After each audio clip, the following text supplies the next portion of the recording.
I particularly pay attention to British crime because I feel more British than American. I spent most of my time there, and you see stabbings on trains and all of these crazy things happening every single day, shootings, and London's getting really bad.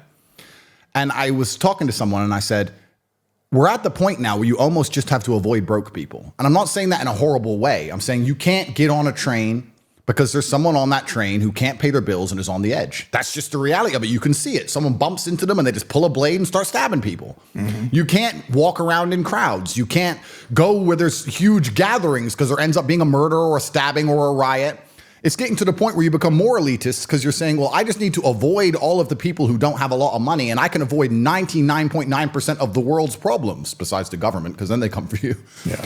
But it's getting that way, and I don't feel like, you'll know better than me, that the world used to be that way. The common man would be a good person, and everything was fine, and they loved their family, and they had a degree of respect. But in certain towns in England, especially now, if you try and go anywhere and people aren't affluent, They've lost all sense of morality. They just think, oh, okay, well, it just becomes a free-for-all.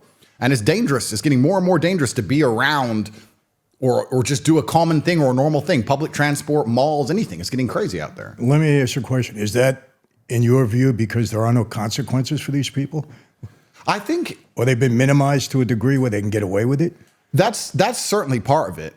But I do believe that humans are intrinsically good.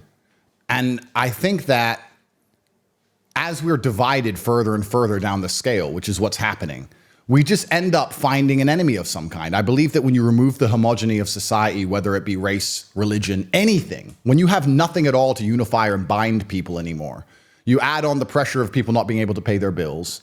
You add on the pressure of people slowly realizing how unfair this world is and how unfair all the systems we're supposed to believe in are. I think there's just a lot of pressure on people to just... I don't think a lot of people can take pressure. You can talk from jail. We can talk about our jail. There's a lot of people who wake